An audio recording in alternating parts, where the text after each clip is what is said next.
why is service considered as a personal growth in terms of spiritual growth in the Dhyan Foundation? Okay, so Guruji always says that there is no power without responsibility, and there is no responsibility without power. If you, let's say, you look at all the three devs in history or the avatars which have happened, none of them have led a life of selfishness. And it is like if you're leading a life for yourself, then it is the life of an animal. Yes, ma'am. If you help others, that is when you become human. And here we are talking about elevating ourselves to spiritual realms. So how can we evolve if we do not increase our responsibility in creation? So that becomes the basis. If you take science, then for a rocket to break the pull of gravity, it has to shed off its extra load. Same is true for spirituality, that if you want to progress, you have to shed off that weight, and charity and service become the basis.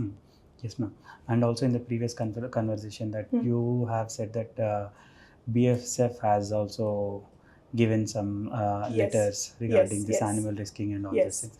And also we have also understood that Dhyan Foundation is also is evolving as a bigger organizations in terms of spiritual organization, and also a animal welfare. Animal welfare organization, and also this is also doing social service activities. Yes. So how can you tell that this is going to evolve for the next generation as well?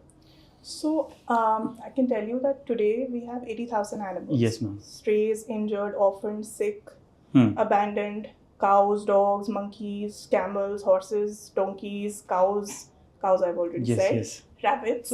Yes. So yeah, basically all of them. And while initially we started, animal welfare in specific, we started about 14 years ago. And we started because we felt there was a dire need. It so happened that one of our volunteers, they saw an injured calf on the road.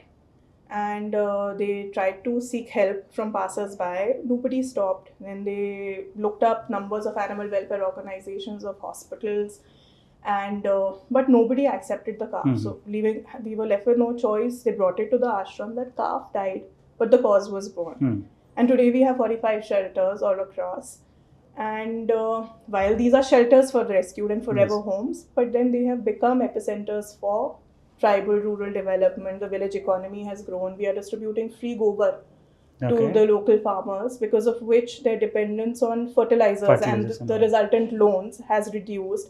And there is organic farming, like acres and acres of barren land has been converted into cultivable land thanks to all these efforts. And of course we have like over 10,000 women employed at our various shelters. And we also, not just for employment purposes, like basically they are earning money which is spending from which they are funding their families, but also we are educating them on topics of nutrition, on hygiene, on health, so that they can educate their families. So it is like the overall impact is magnanimous. Yes, ma'am. And also regarding Ashwini Guruji, you would like to understand about Ashwini Guruji, ma'am. And there are multiple spiritual organizations and also leaders who are good at teachings and also regarding the spiritual talks and all those things. How can you differentiate those to this? And how did you take the spiritual talks? Okay, so I would just say that Ashwini Guruji is a rare phenomenon in modern times, and he has brought to life the ancient Vedic sciences, the treasure trove of Vedic sciences, through practical experience and very, very scientifically. He is probably the only one, like I was mentioning before also, he's probably the only one who has conclusively proven the science of clairvoyance in front of a live demonstration at the Indian Medical Association. Yes, with 200. What he did was that basically we were given 5 photographs, and we didn't know the names of the people, we didn't know these people. They were hospital, probably patients in the IMA, and we were asked to diagnose their ailments. And we received a certificate from the IMA saying that you were able to accurately diagnose their ailments. So that is one. Then if I talk about his mantras, so I have personally seen that, environment changes. If there is no sun, like we were in London once and he was doing the Surya Sayam practice, and in London, everybody knows that you barely see the sun. Yes, ma'am. And this is peak winter months. But through that stay, I think we were there for 10 days or so.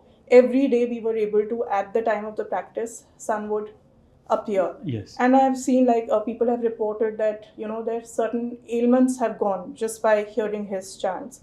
In fact, there's an Australian lecturer. He mapped the frequency of Guruji's chant, Om chant. And he found it to be a perfect match to the frequency of the sound of Om. And this was covered by an international news channel, and the Sheffield University professor from UK, he also concurred with the observations. So, you know, it's tangible. Whatever we are saying or whatever he's doing is tangible.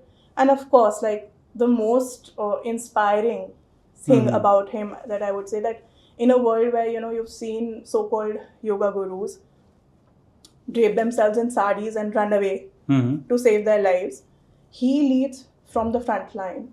You would see him in mafia colonies, you would see him in the court fighting for animal rights, you would see him nursing the sick, you would see him on the streets helping aggrieved women. And of course, he's imparting all these sciences of yoga, martial arts, healing, yagyas, all across the globe free of cost. So he's devoted all his resources to the creation, and you know, he was a well-established businessman. He was into the business of property, a very, very practical man.